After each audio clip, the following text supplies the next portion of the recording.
We didn't talk about depression. We did. And we're really excited It just got cut. Jacqueline, Novak, and Hamm, Samwich. Off to the races.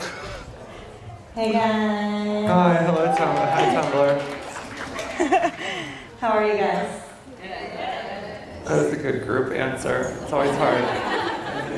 It's always hard to answer as a group without consulting first, but you all seem to be on the same page. We're doing well, if you're curious. I'm here with Jacqueline Novak, who is the primary focus of the attention. I'm just taking the lead because I'm assuming that it's my job to introduce you to the world. Is it? Yeah, which is unprecedented. I'm such a miserable mediocrity so far in my career that I've never been in this position. I've never been granted. True. I recently introduced you via my series because you're a rogue intellectual artist and just general provocateur personality. No, I am one of the greats. I'm one of you are. So actually, However, no. Anyway, sorry. We did. Just checking the time, Hammer. Yeah, no, I was just admiring this thing that I have my wrist. We have known each other for a while, but as far as the world is concerned, we only really started to matter after you published your book and did that web series, right? Us? That's when I didn't write a book, but you wrote a book. I did. How to Weep in Public. Yes. Which is a book about depression. And it's a sort of a memoir seen through the comic lens of depression. Great. I'd love to hear it described, you know what I mean? I love to hear it described, in any way. It just makes it sound like such a thing. It's a real thing. I mean, I know it is, but it's always hard when one makes anything.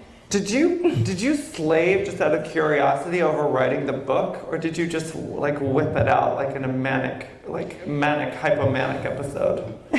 I can't tell from reading it. It feels very put together. Thank you. No, I appreciate that.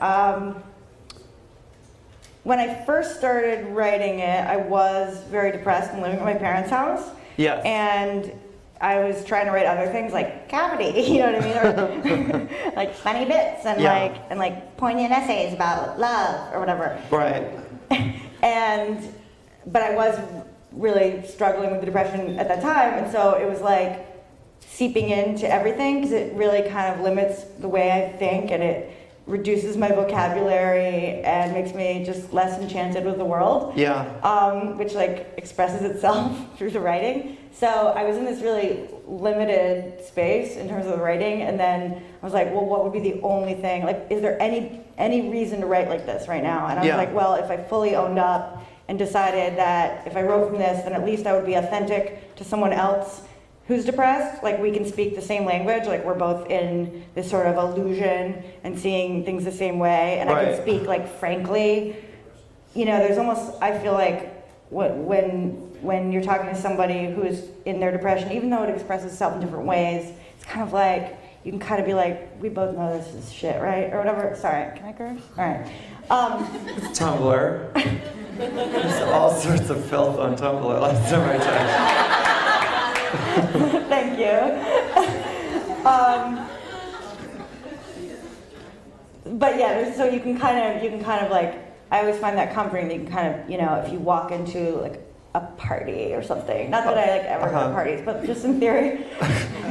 Walk into a party with someone else who's depressed. You can be this is hell. You know what I mean? Yeah. And you can kind of feel together in that. Be this is hell. Or talking about having to mail a letter or something. And being this is too much. And you could speak freely. So I felt I could speak freely from that place and be really limited. And then it would, even though it would just sort of represent this one perspective, it would be comforting to people maybe in that perspective. That was the hope. Yes. Now, but that reminds me though of this thing that is a quality of you, who I know that you have. One of the only reasons that I know that you have suffered from depression is because you said it and then wrote a book about it, and because we've commiserated. But temperamentally, maybe this can reveal something about depression and the experience of it. You are one of the most effusive, hyper social people that I've ever What? encountered. Like you're not like droopy dog, like sloughing your feet like to the bathroom and back like in the morning. But I am. Well, there's a few. No, wait. Shall I answer? Is this the double life of the depressive? Right, like right. Like it's like the equivalent of somebody with like a sick fetish, like where they go to work in their button-up tie, and then they go home and they like grunt like a pig and like have somebody whip their balls or whatever. Like Totally. you are out in the world socializing, interacting, like engaging with people, and then at home you go home and you just put on slippers and just. Yeah. No. Well, there's two parts to this. Okay. Uh-huh. One is that when I would consider myself for a few years now, like on the right meds and like in Right. great shape. Like I haven't been collapsed on the floor like I can't move. Like, Yeah. in a long time, right? So in that sense, I really am on the other side of things, and that's why I almost feel like, I'm like, oh God, like if I was trying to write the book right now, I would arguably not be as authentic. You know what I mean? Right. So it's like sort of this weird thing. But then the other piece is, I kind of feel like if there's all the things you do to try to feel better, or meds, or like habits, or yoga, or whatever you're trying to do. Yoga. Whatever series of practices, whatever it is. There's that, right? There's like the try and get better effort. There's the tolerating it while you're in it when you're not yet better, right? Yeah. Like if you have to keep showing up at your attempts to get better, Yeah. right? You still have to tolerate like the depression during that when it's not yet gone. And then I think there's like bringing your life to meet the depression, right? Like coming from the other end. So like, all right, I'm going to reduce the stressors, like the things. So it's a very strange thing because it's like this balance of, well, do I want to get rid of this or do I want to like learn to live with it?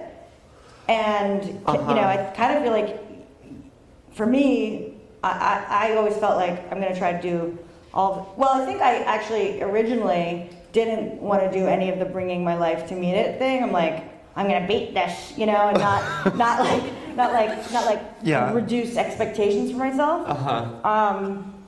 People like there's this kind of like be generous to yourself, you know what I mean, or whatever. And I'm like, no, like I want to succeed, you know what I mean? I don't want to give up Be generous anything. to yourself in terms of like forgive your foibles. Like we all get sad, but like you Yeah. gotta keep that kind of shit. Yeah, or even like just, all right, so maybe, my friend once was like, you have a weak constitution, or whatever. Your friend said that? Yeah, or she was like, something like that. Like, she was like, you have a very sensitive, constitution, and, things affect you, or whatever. And it was like, and it was like, I certainly didn't want to give up any. Here's the thing. It's like I didn't want to give up any of my dreams or something, right? Right. And Dreams almost, being. Just greatness And in a variety of arenas.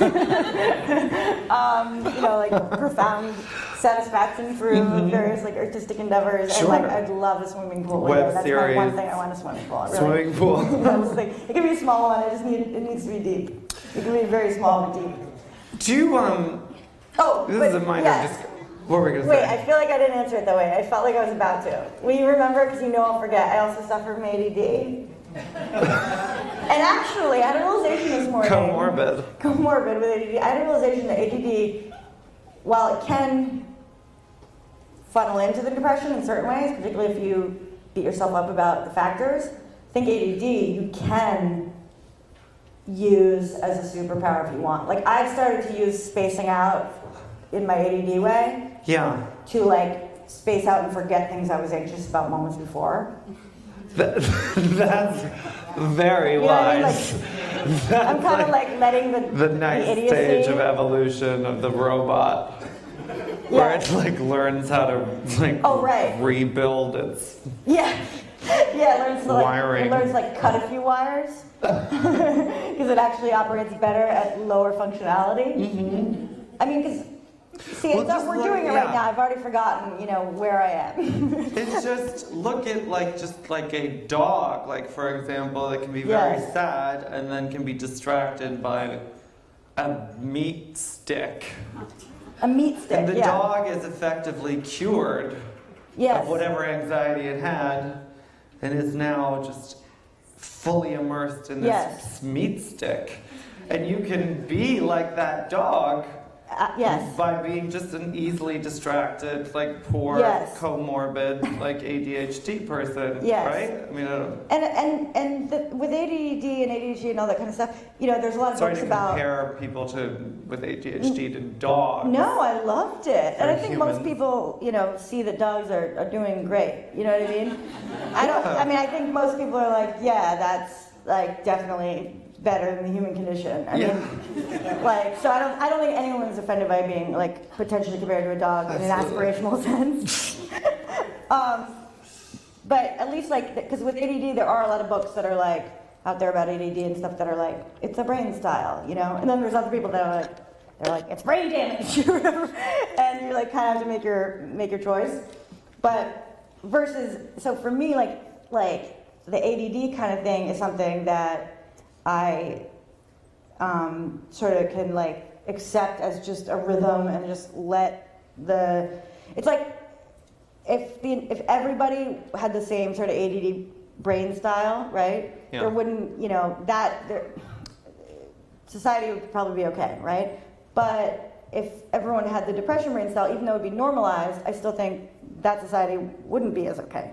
So Yeah. arguably, this idea of like disease want your being what's not Sims normal. To the Sims with the Yes. ADD would like start building their little whatever the Sims, and then Yes. the other Sims with depression would just be moping, Yes. shitting on the floor. Yes. Yeah, the depression Sims wouldn't be. Building nothing, living in houses with no roofs. Yes. Isn't that what Sims is though? There's like no roof. Because they need God to see. Right. Right, the builder? I mean, I've never played. I Never. played. I get enough. I feel I get enough of that kind of illusion of power in my daily life. Yeah. I don't need to manipulate little fucking ciphers on the screen. Okay. Sorry, did I think derail you? No, it's just, again, I'm Am I exploiting you have your to bring me ADHD back. to make my little funny quip Absolutely, about and Sims? go for it. I'm not going to do that. I want to talk more about you and your depression. How the fuck do you though write a book when you're depressed? Well, I was unable to ultimately. I was able to write 30 pages or something. Yeah. Like that. Where I sort of planted the idea down from that state, I would Yeah. say. And wrote out kind of all the stuff I would want to write or include. And wrote out, the introduction and kind of talking to the reader at the point of the book. Yeah. Which originally to me was really just this is a book that you can go and be inside and you can stay inside it as a no expectations hut. And originally there was Yeah. supposed to be a little bed for a thumb, but they thought that was crass. You know what I mean? A bed for a thumb? Yeah, for you to put your thumb in. Just drawn, okay? But something where you can put your thumb You in. wanted a book with a hole in it that you put your thumb in?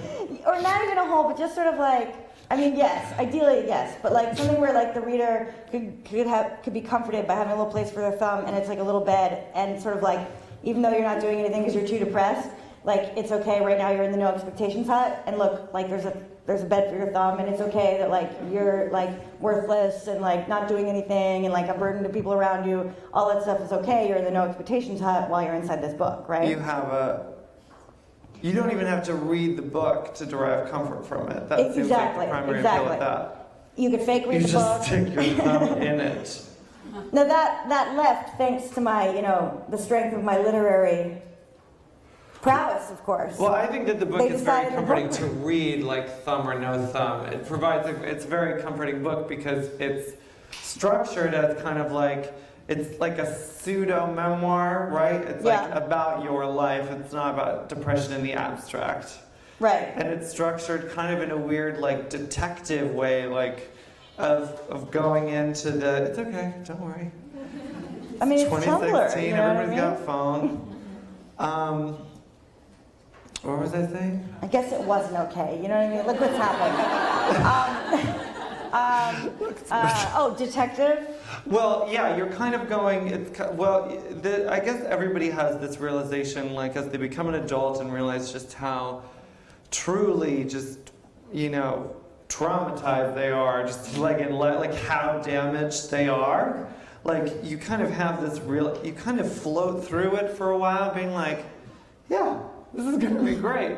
I'm gonna do this. I'm gonna go to college, and that's gonna be fun. I'm gonna fucking meet friends, and then we're gonna soar together. We're gonna be like the Algonquin Round Table or whatever, and we're all gonna... Exactly. But at the end of it, at the end of it, by which I mean like wherever, late 20s, at the end, you start thinking, oh no, wow, I am really damaged, and it's very specific, and like where exactly did it begin? Like, and you have these moments in your book that are like these very specific memories that when they're laid out in sequence create, it's like the case study of your depression. Right. I don't remember any of the specific ones, but they were like... Yes, totally. Didn't you have like... You were almost like a young prodigy of depression. Well, thank you. You were exhibiting like Mozart level depression. Well, when I was writing about the childhood section, the first part of the book, I was kind of struggling with it because I was like, it's not really, even though it's fun to write about like a little baby depresso, I didn't feel like that was quite accurate, you know what I mean? It's sort of like, I didn't really feel like that, you're growing too fast for like depression to just be like living in you. I don't know, you know what I mean? Yeah. It's like you're changing too much. It's like not until there's a decent, consistent container of your personhood for you to like be able to identify something else like inside it. Do you know what I mean? The depression inside it. Yeah, like you need like the box and see what's in the box or something. So when the box is still changing, I don't know, so it's a little weird. But like, so I struggled with that. But what I decided to do to make sense of that, because I was like, is this false, is sort of do what I do naturally in my mind, and I think a lot of people do, which is you can't help but look back and look for signs of like whatever is playing itself out in your adult life or whatever, to be like, looking for the origin. It's like so, particularly when you're struggling to like treat the depression and it hasn't been solved yet by, meds or something. You're like, well maybe, every SSRI that I've tried, and atypical, and epilepsy drug that has a side effect of mood stabilization or whatever. If none of these are working, maybe I got to find that trauma or something. You know what I mean? Maybe it's something. So you go hunting. If the superficial medication treatment doesn't work, you actually have to go on some sort of quest. And super annoying like hero's journey into your own psyche. Descend into the whale or whatever, and then fight Grendel and then come out. Like, don't you think though that that's like, okay, I know this about Jacqueline, which maybe you don't know, which is that Jacqueline was raised in like an ambience of just Tony Robbins self-help. Do you know Tony Robbins? Yes. Okay, so like 4 or 5 people don't watch this documentary. We went.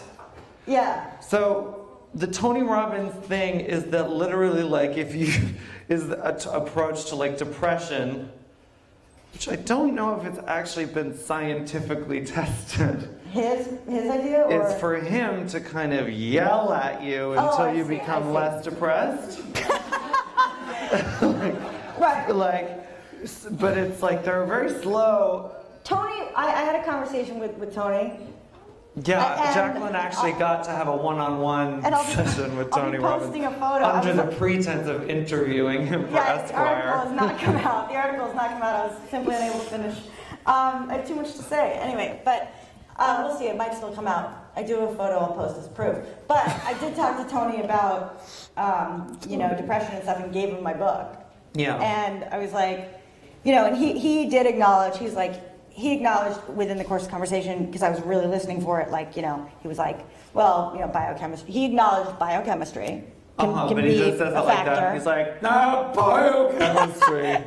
He wasn't dismissive, but he was also saying, I mean, you know, I was trying to communicate to him, because the whole thing is I was like reading Tony Robbins at like 11 and whatever, and very, very much, you know, living with the idea that like my thoughts controlled my destiny and that kind of thing. And so it took me a really long time to like accept this idea of, you know, depression, this like illness or this pathology. Because you thought it was a like failure of will. Yes, exactly. Like if only you were more of a lion and you like screamed yes. like at your destiny to like subdue it, like like wrangle it, like, you know what I mean? Like No, absolutely, yeah. Then you would cease to be depressed.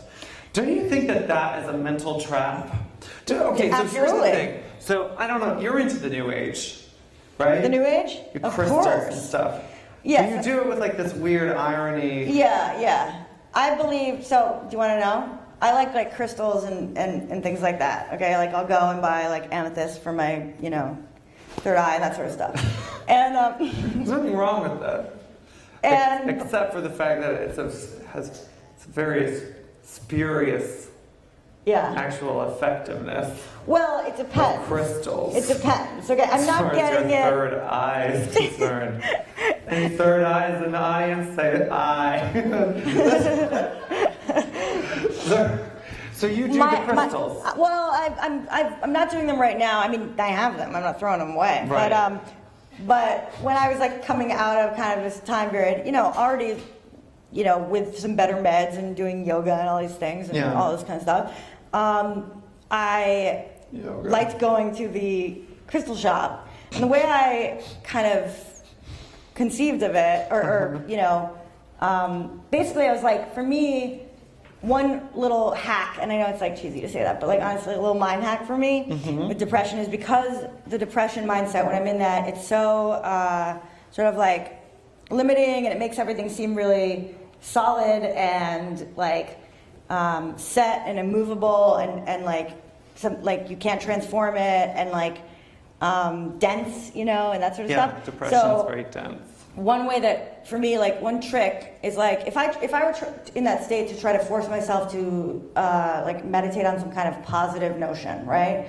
Yeah. My brain would like fight back against that and argue against it, right? Right. But if I go into a thing that has to do with like mystery or the unknown, that my brain can't argue against. So going like, life is beautiful, my brain could be like, fuck that, okay? But if I'm like, what is like, you know, what is life? There's no real depression. I mean, it's not a perfect example, but so like getting into like, okay, getting into like things I don't know and mystery was like a nice hack. So going into this thing where even though I'm like, I don't care if this is bullshit, like it's not, because I'm using it meaningfully to me. I'm like meditating on like possibility.